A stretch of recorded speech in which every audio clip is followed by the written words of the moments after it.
Welcome to the Along the Gravel Road podcast, a You Aren't Alone project initiative. I'm your host, Chelsea Barona. I want to welcome you all to this new season of the podcast. I'm really excited that y'all are all here. Hopefully we have a few new listeners as well.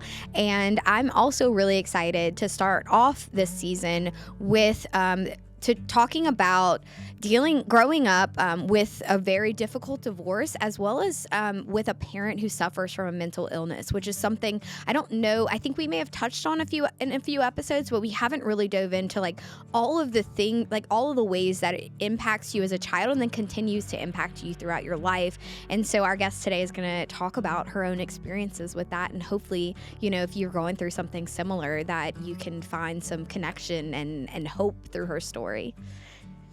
Thank you so much, Chelsea. I'm so excited to be here. A little bit about me. My name is Sophia Ellisor. I am from New Orleans. I recently moved to Baton Rouge, and I'm a project manager. I love animals, and I just got a new puppy named Todd, a.k.a. Turdy Lou. He's 3 months, and I love him so, so much. But yeah, that's just a little bit about me. Awesome. I'm so excited to have you here. Thank you. We've talked a little bit about your story and your experience. And as I said in the intro, I really do think there are going to be a lot of people that connect with this. And it's not really a topic that's talked about a ton. I think we talk about, the person suffering from these different mental illnesses, but we don't necessarily talk about all the people impacted by it, particularly children in a lot of situations. So yeah, I think you sharing is going to be really important for a lot of people. So thank you. Awesome. So we'll just jump right in. Let's do it. If you want to talk a little bit about, your experiences, especially in childhood, and then how those things have kind of continued to impact you today. Yeah, absolutely. So my parents got divorced when I was really young, and the hard part about the divorce was my mom actually suffers from mental illness. She has borderline personality disorder. Okay. And that wasn't something that I realized, or really the family realized, until really going through the divorce. So it took a few years until we knew, okay, she has a mental illness, and this is, why she's acting the way she's acting. So I'm the oldest. I have a younger brother, and I was put in the middle of all of it. So it was tell your mom this, tell your dad this, tell your mom this, the back and forth, being in the middle. And so it definitely was tough, and it was very dragged out, lasted many of years. Oh my God. My dad ended up getting full custody of us, which is very difficult to do as a father, especially in Louisiana. Yeah. So if that tells you anything, it was hard. It was a lot. I definitely still deal with it today. I actually had some text messages with my mom last week of tell your dad this, or, it's like, oh my gosh, I'm an adult now and I'm still dealing with this stuff. So, but just learning how to deal with it, and definitely being in therapy and reading and learning about borderline personality disorder and how to better deal with that has really helped me. Yeah, I think borderline, we hear about it. We hear BPD, and I even think maybe people use it to describe things that aren't actually a fully diagnosed illness. And so, and obviously the symptoms come out differently in different people, and it presents itself differently. But you said they started to really show up in the divorce. What were some of the things that came up for y'all where it was starting to become really evident that this person had a problem? Yeah, so once my parents were in separate houses, I had to go back and forth, and it was a lot of, I never knew what I was going to get. So 1 hour I could get home from school, and it's, I have all these snacks for you. Let's go to the park. Let's go do this. And I'm like, okay. And then an hour later it's, you're the worst, just horrible, mean things. And as a child, you're going, wait, you said you were going to bring us to the park, and now you're mad at me because we went to the park, because now you have things to do. So it was very, very confusing at first, in a lot of situations like that. Also, I remember just, getting a C or a D on a test, right? And your parents had to sign them back then. And that was like, oh my gosh, if I was at my mom's house and she had to sign a test where I got a D on, it was terrifying because I didn't know if she would be, say, okay, I'm going to sign this, but let's try harder next time. Or if, it would be horrible. Mm-hmm. And when I mean like freak out, I mean, it could get really, really bad. Yeah. And so those were just some of the examples of things that she would do. But it was confusing because, with borderline personality, I've had a lot of therapists say that they don't even take those patients because they're very hard. They don't realize that anything's wrong with them. And so that's also a struggle. I mean, even today, you ask my mom, I mean, she doesn't think anything's wrong with her. And so it's hard to navigate that it's like, I can't be upset with her and mad at her because it's not her fault because she doesn't know. But at the same time, I'm not going to allow you to treat me like this. Absolutely. I don't know if I jumped too far ahead there, but. No, not at all. I think that's exactly right. That's the things you've had to navigate with the person once you were able to understand that this is what, that this is what their illness is. And so because, though, the person that is normally diagnosed with borderline personality disorder shows any signs of it, part of their symptoms is that they don't have that self-awareness to really know that they're the problem or that their actions are the problem. Everybody else is the problem. Exactly. So that is very difficult. How do you actually... how do you live with somebody like that, knowing that on one hand they have a problem, on the other hand, this is not okay for a person to treat anyone like this, let alone their own child, you know? And so that is a really hard thing to battle with. But you're a child, you're starting to see these things happen. Was there any part of it where you started to blame yourself? Like, oh, I'm terrible. Like started to believe essentially all of these negative things that your mom would say when she was in that state? Oh, absolutely. 100%. Especially with my dad and going through the divorce. So a lot of it was, your dad's this, your dad's done this, your dad, everything was my dad's fault. And he actually, this is the reason we're getting divorced. And so as a child, you're sitting there going, okay, wait, who do I believe? Yeah. I have my dad telling me this and I have my mom telling me this. So you're going back and forth in your head like, okay, like, I don't know what to, your head's just like, of course, a ball of confusion. So, but as time went on, I started to realize, I was like, okay, my dad is the more stable. He got full custody of us. I believe what he says, but still to this day, I'll lay in bed and go, I wonder, mom's saying, my dad will make a silly comment or anything. And I'm like, I wonder if, what mom said was true. And you kind of have to snap back and go, okay, no. Because you're told that your entire life, your dad did this, Yeah.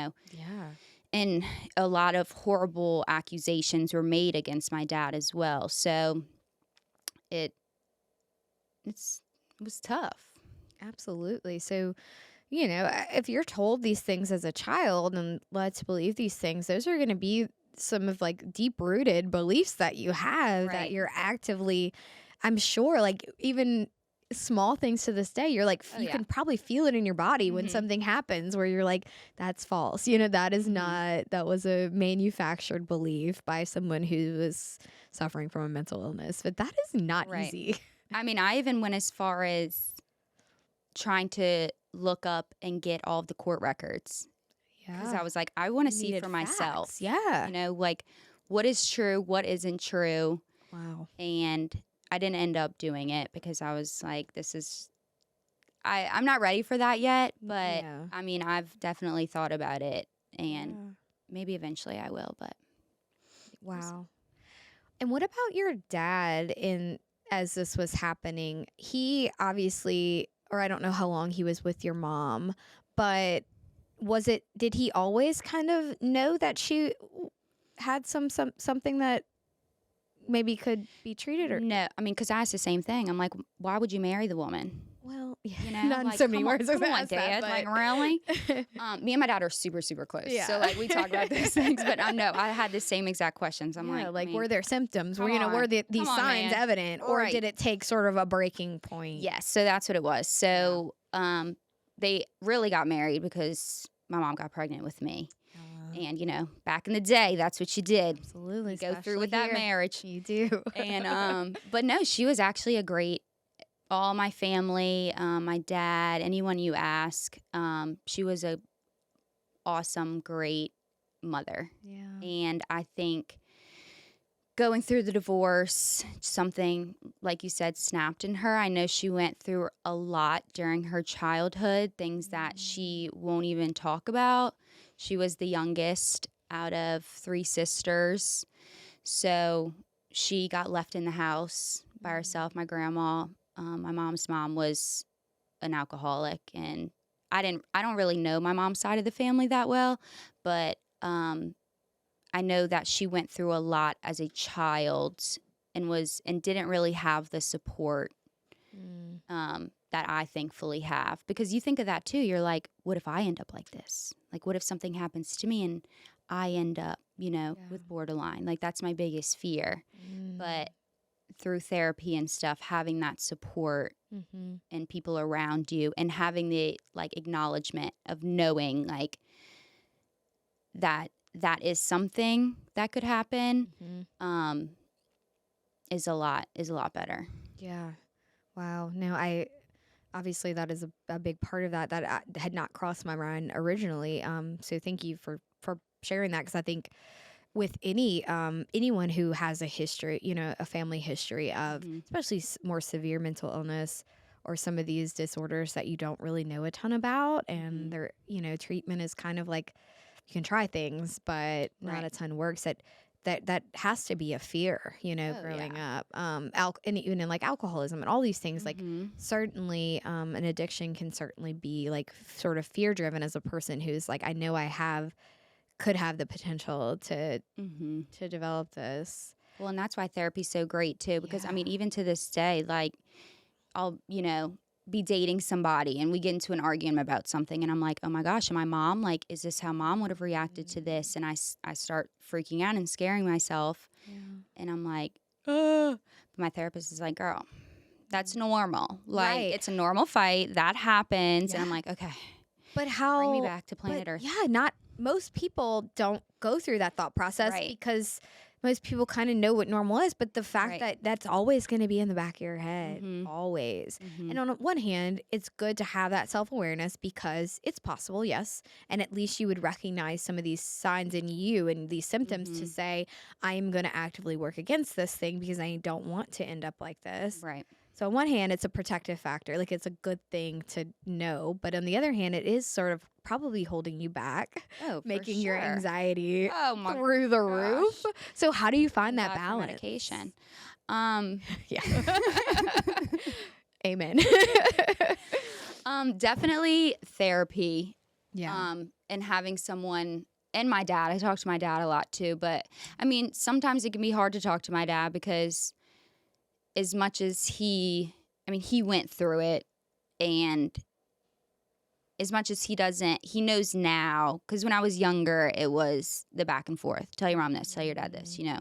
And now, I mean, it's not like that anymore because you realize, okay, I'm actually only hurting my child when I do that. Like, this isn't helping the situation at all. I'm just hurting the child that's in the middle of this.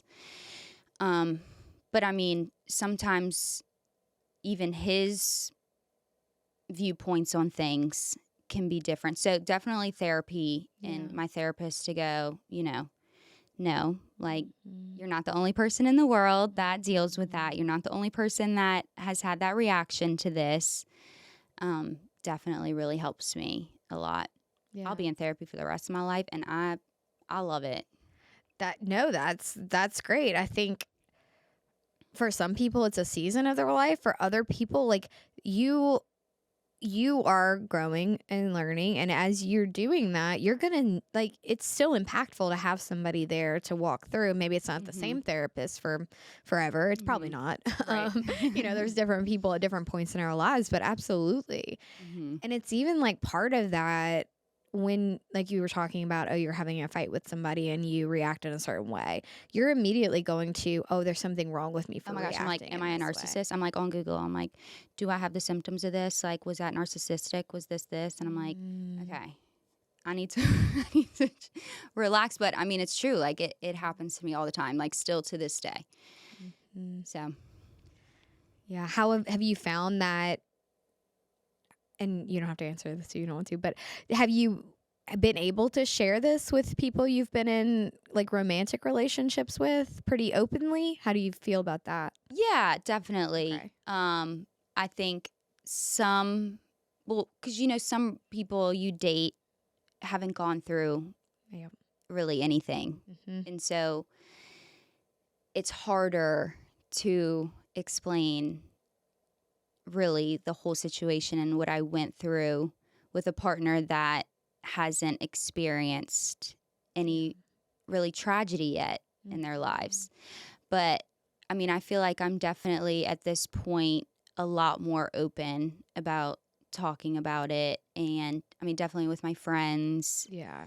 And people that I'm close to. But yeah, I mean, it can be hard in romantic relationships. I'm like, when do I bring this up? Like, when do I drop this bomb? Right. Right. So, yeah. And I feel like being able to be open with other people about like the thoughts that are going through your head when you react a certain way, even though you reacted probably normal, but to be able to share that takes away some of the power of, of those thoughts. To say I'm in a safe space that I can share that I just went, my mind started spiraling for a bit, but I'm back and I'll share what happened in that moment. And then hopefully maybe they'll either say, yeah, that was a lot, or they'll say, no, that was normal. Like, I totally understand your reaction to that. Right. And it's sort of like, yes, surrounding yourself with people that are going to sort of confirm more of these like helpful insights about yourself as opposed to anything negative, which sounds like in childhood, your mom consistently were confirming a lot of those negative beliefs like over and over again. So it's nice to be surrounded by people that are doing the opposite. Yes. And it sounds like your dad has always been a pretty big support system. Yeah. And I think you'd mentioned to me that he was the one that suggested therapy for the first time because you started young, right? Oh, yeah. I was in therapy, right when my parents started getting divorced, which I was probably 6. I was already going to therapy. So, and I mean, look, when I was young, I did not like therapy. Yeah. I mean, it was one of those, like, I had to get forced to go. I was like, I don't want to talk to these people about this. I already have to talk to y'all about it. Like, what is this person going to do? You just don't really understand. You don't understand what's going on. Yeah. You're put in the middle of it, and now you're going to make me go talk about it for 30 minutes to an hour with this random person? Absolutely not. I'm not doing that. Yes. And I'm very, like, headstrong. Like, I can be very stubborn. So, I mean, there were some therapy sessions when I was younger. I remember I would literally sit there in silence. Yeah. And I would tell the person before, I'd be like, hey, just to let you know, I'm not talking. I'm not saying a single word. And they're probably like, okay, yeah, we'll see, No, like, after that, I did not say a single word. My dad's like, come on. I'm like, I don't like him. I'm not talking to him. So, but I am so grateful that I was able to go to therapy at such a young age because I feel like that really did save me. Yeah. I don't know where I would be if I didn't have that starting at a young age. Yeah. So that is, I think, a good segue. What other things throughout your life, obviously therapy was a big part of it, but what were some, even during therapy, like what were some tools or other things that you used throughout your life, both in childhood and even now to this day as growing up and starting to recognize some of these things? What were some of those tools that you used, or what were some of the barriers to actually like getting help and support? Yeah, so some of the things that I did were I was heavily involved in gymnastics. I started gymnastics when I was 2. I was a crazy child flipping all over the house. And my parents were like, all right, girl, we're putting you in gymnastics. And it was, super competitive. I got really high up. And it was practice every single day after school, straight from school to practice. Practiced all night, even in the summer. It was every single day in the summer we're practicing. So definitely doing sports or other things that I loved to take my mind off of what was going on in my life. I eventually switched to cheerleading, and that was another really awesome outlet for me to be able to just put my heart and soul into something that I really love to do. To get your mind off of that. And then also just confiding in other moms and, good friends, parents and stuff. I know one of my really good friends, I would pack a bag in the summer and be like, her parents were like, all right, you're staying with us for the summer. Like, come on. That's great. And so having that was really, really awesome. I think it's super important it's hard, but to talk to other parents or moms that maybe didn't go through quite the same thing as you, but are there to listen and act as almost like a second parent to you. Yeah. And not judge you, just, come on, girl, pack your bags. You're staying in my house for the summer. You also got to, they were essentially modeling to you, like, you're not supposed to be treated the way you're being treated. Like, right. This is actually like, how this is what a normal family looks like? Yes. Weird. Yeah. Okay. Wow. It's a whole new world. Right. Wow. Wow. Yeah, so that definitely really helped me, sports and confiding in other moms and parents. And then some barriers were, so my mom, she didn't believe in therapy. Therapy doesn't help. This is silly, this is stupid, whatever. That was definitely a barrier. So my dad would take me to therapy. And then I'm pretty sure like the court ordered that I had to go. So then she had to bring me. But it was always so negative, Right. Like, make sure you tell the therapist this. Tell the therapist this about your dad. Tell the therapist that your dad did this. And so that was hard too, because I'm like, okay, wait. So this is this person that I'm supposed to be confiding in and talking to, but now I need to tell the therapist these things. So, going back to the confusion, girl was confused. Yes. as one would be. Yeah. Wow. Right. And so at any point during this, your mom is opposed to therapy. Mm-hmm. So did anyone recommend to her that she go to therapy? Is that kind of where that opposition started? Or does she just... Honestly, I don't know. Yeah. I don't know where it came from. I don't know. Maybe she had to get diagnosed by the courts. Right. That's what so that would have been where she found out. So maybe she was like, you're telling me I have borderline personality disorder? No, I don't. Therapists don't exist. Like, they're stupid. That probably was her thought process. Yeah, that's what I was wondering. Is like, when did she get told that she has this illness? And obviously she never accepted it. No. Yeah. I want to say, I don't know if I was still in grammar school or if I was in high school at this point. The divorce dragged out a long time, and I blocked a lot of it out of my brain. Absolutely. I'm like, we don't need to think about this. You're going to the back. But I am working now in therapy to not like revisit these things, but more so process them in a safe environment. Yes. Yeah. Yes. That's good. Yeah. So that's what's so, I think, interesting about like your journey, or just the journey of like what it looks like, especially starting from a young age and having therapy. Like, the things that you explored then were all these things you can do probably to protect yourself in that moment. And as you went through your life, like, you still probably needed to do that. There was, you were still a child, right? Yeah. But now that you're in a better place, that you've used all of the, used all these tools, you've kind of like, you now understand better the things that you went through.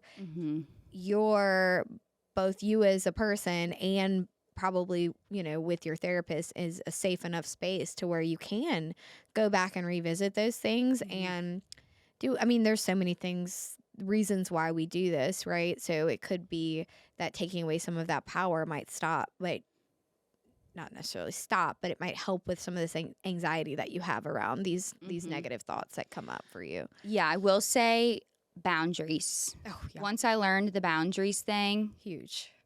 Like I was like, wow, I feel like a free new woman. Mm-hmm. So with my mom, it was a lot of, I can control you because I still pay for things. Mm-hmm. I still pay for this, so I'm going to control what you can do, what you can't do. You have to talk to me or I'm not going to help you pay for this. Oh, man.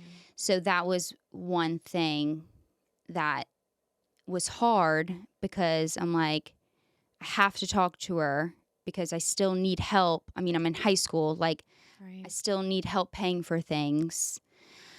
So it was very nice in college. Like, after I graduated college, I got a job and then went to grad school, finished grad school. And I was like, haha, Yes. I don't have to talk to you anymore. Yes. You're not, I pay for everything by myself. I don't need you to help me with anything at this point. So if you want to be a part of my life, you're not going to treat me the way that you're treating me. Mm-hmm. And so really putting up that boundary was very exciting for me because I knew once I was financially able to be on my own that, and that was just one aspect of how she would, control. But that was very freeing. And I'm like, I get to choose now. It's not up to you if we have a relationship. I can choose now if I want to answer your phone call or if I want to text you back. I don't have to because you have nothing over me at this point. Yes. And so, but then again, it's still hard because I'm like, she doesn't know she's sick. So it's really hard to balance that, I'll say. And I think that's something that will always just be a struggle. But it is very nice to be like, I'm not answering you and I don't have to answer you. Yeah. Well, at the end of the day, boundaries are going to be impactful for everyone, but that doesn't erase the emotions attached to them, right? Like it's going to be painful and uneasy, and especially in a situation like this. But I think even just sharing that, anyone who is in a relationship or living with somebody who suffers from borderline personality disorder, it's very important to set those boundaries. As difficult as it be, it's the one of the only ways to be in a relationship, so to have a relationship with a person who suffers from this, because absolutely, it's the back and forth between the manipulation and all of that, and if they have anything to use in that, they're going to keep doing it. Right. And definitely making sure that you stand your ground. Yes. If you say, I'm putting up this boundary, I am not going to speak to you. When you speak to me like that, I am not going to talk to you. And sticking to it. I know it's hard to fall back into, because they, are telling you they hate you and you're the worst person in the whole world and that the meanest things you can think of. And then the next day it's, I'm so sorry. I was stressed out. I love you. And it's making sure that you're like, no, I'm not. No. Yeah. I told you that if you spoke to me that way, I would not speak to you. And so definitely like putting your foot down and sticking to that is very, very important. I remember like even graduations, it's just grad school graduation. I was like, oh my gosh. So if my mom's there, my dad's there, and I'm an adult at this point. Right. This isn't a huge auditorium. Yeah. I'm like, y'all better not do anything, Wow. So, but it's saying, if you come to my graduation, if you do anything, I will not speak to you again. Yeah. And like really setting that boundary and meaning it. Yeah. That's so hard. It is. Absolutely necessary. And it's amazing, like for you to have come to that place, and especially with everything you've been through, like just the strength it takes to keep moving forward and to really always bring you went out and sought positive things in your life to replace the negative. Right. For a lot of people, that's not how it goes. You can use really unhealthy coping mechanisms, and you thankfully chose all the positive things, and you did that, Mm-hmm. and so you have this like now amazing power and strength from going Mm-hmm. through that, and now even setting these boundaries. Like that's something that somebody could be listening to this and say that's impossible, I can never do that. I mean, the people pleaser in me is like, Right. It's hard. yes.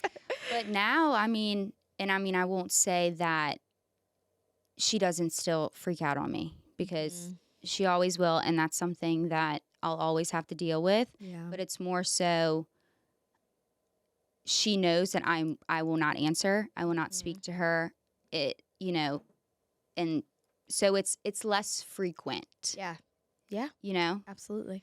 which has been helpful, because she knows, like, I will not have a relationship with my daughter if I speak to her that way. I mean, she can't control it sometimes. You know how that is, but Yeah.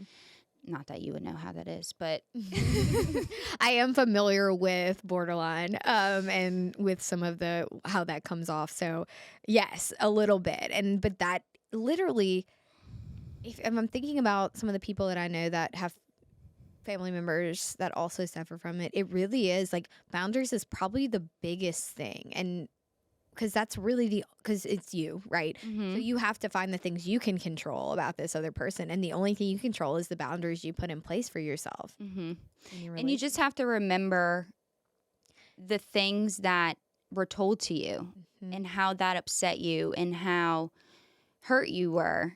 And knowing that in time, once you set those boundaries, it will get better. Yeah. Even if, whoever it is that has borderline in your life is telling you these things. I love you. I'm so sorry. I was just stressed out. Whatever they say, Yeah. I'll send you $100. I'll buy you this, and it's easy to just fall back, because it's like, this is my mom. Yeah. Obviously I want to have a relationship with her, and she's saying she's sorry, but just reminding yourself. I mean, I have like screenshots on my phone where I'll go back and like read some of the horrible things that she said, and I was like, no, you can buy me whatever you want. I'm not talking to you, because I know you're not going to buy me that. You're just saying that. Yeah. Yep. No, that's exactly it. It's like, if not, you'll just keep falling back into the same dangerous patterns. And even just the fact that you were able to go from like have somebody consistently throughout your life telling you these really awful things, and I'm sure it wasn't never, but to be able to now say that's them, that's not me, like that's not a reflection of me. Oh, absolutely. I mean, she sends me the craziest text messages sometimes, and I'm just like, girl, come on. Like, I just have to laugh at it at this point, because it's like, no, I know this is not true. I know that you're just mad at something, and it's just scrolling past it, deleting it, not reading it, and going on. Finding something you love to focus on instead of that. Yeah. Yeah, I feel like just with the small parts of your story that you shared today, it's like you've been able to do that in so many beautiful ways, and it comes through in like the way that you're able to explore these topics that I know can't be easy. But to just be able to share now and like how far you've come is really amazing. Thank you. Yeah. It means a lot. So is there anything else that we may have missed that you really want to share? I know we had a conversation beforehand. I really think we really got a lot. we really dug in here, and it kind of feels like we were just having this conversation. So I'm like, is there anything else? But I really think everything that you shared was like is really can really like help people, even if it's not something like if they don't know somebody with borderline. I think that also sort of resonates and can trickle out into sort of all of these different mental health issues that we might be trying to navigate either for ourselves or with another person or both, having to deal with those things together. For me, like my depression, anxiety can really show up in relationships with other people in ways that, if I weren't able to open up and talk about it, it can come across as really negative and could possibly end a friendship or a relationship. So even just the tools that you've shared today can help anyone who's like trying to navigate that, because that's I an hope so. ongoing battle. Yes. Yeah. Absolutely. I think too, it really is the choices you make. And I know that sounds like so cheesy and cliche, but I have a younger brother who didn't necessarily choose the right things. So I took all of that, anger and hurt, and I was like, I'm going to be successful. I'm going to, go to school. I'm going to go to grad school. I'm going to, work a job, and I want to keep growing. I want to keep learning, and just focusing on that. I feel like it's very easy for people to turn to other things and make different choices, but it's so important to just find something you love and focus on that, and just keep pushing forward, and just know that it doesn't always get so much better, but it does, start to you start to see like a future, and you start to see the other side of things. So Yeah. And it takes work.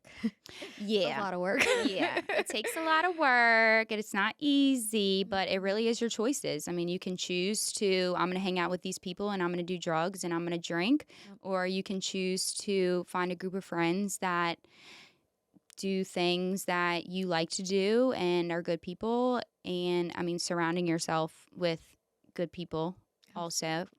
I mean, you are who you surround yourself with. So, I mean, it's easy to just say, oh, well, I'm just so upset. I'm so sad. Let me just take this drug, or let me just, drink a lot. But I mean, have fun, but know like what your goals are and where you want to be, and just try and make a choice. And don't be so hard on yourself if you do make a bad choice, because I mean, I've had moments where like I go out with friends and, Of course. party it up. I'm from New Orleans, but at the same time, it's like, I know I have to wake up. I know I either have to go to work, I have to go to class, and this is a goal of mine to do this. So I think that's really important too. Yeah, and even like what you were saying about the way that you recognize that you have a family history of borderline personality disorder, and addiction, apparently, if And you look alcohol, back. Yeah, and so God knows what else. right, and so part of it is accepting that this is a history of yours that could impact you. How do I make these choices throughout my life in ways that are going to help me, move forward in a positive way as opposed to a negative way? Not everyone is able to get that awareness early on, or they just ignore it and, just say, well, because it's always, it's a history. But I think there's a lot of factors that are going to impact how you're able to move forward in life, and to be able to say, well, I at least have control over this thing. I'm going to go and make sure this part is good. Is not an easy thing to do, but it really can set you up for a much better life moving forward. And just not getting being so hard on I'm still so hard on myself, but I mean, even in relationships, it's, well, did this not work out because I acted like this? Or, and you're just, I don't know, I'm hard on myself about those things. Or if I had a rough night out, or if I did something with a guy that I'm like, why did I do that? Instead of dwelling on it. And I give myself like a few hours. I'm like, all right, girl, you're going to sit here. You're going to be a little upset about it. You're not going to do it again. Yeah. Like, you regret it. Now we know we're not going to do that. You learn your lesson, and just like moving on from it, and not just staying so like, I'm the worst, because it's easy to do that. Oh, absolutely. And being in that mindset is only going to lead to finding negative things, because your brain is already on that negative loop, and that's a dangerous place to be in. It's really sets us up for, it continuing that pattern. Right. Yeah. Wow. Well, I, for one, am glad you made the choice to share with us today. Thank you. I'm really had a great excited time. for everyone to hear this podcast. So Aw, thank you so much. thank you. And please reach out to me if anybody has any questions or needs any help with anything, because I feel like I've been through it all. So You please reach out to me. definitely Don't be scared. I'm not scary. She's definitely not. I don't bite. And we'll make sure we include like a way to get in touch with you in the show Yeah. notes and everything too. Perfect. Thank you so much. Thank you. And thank you all for listening.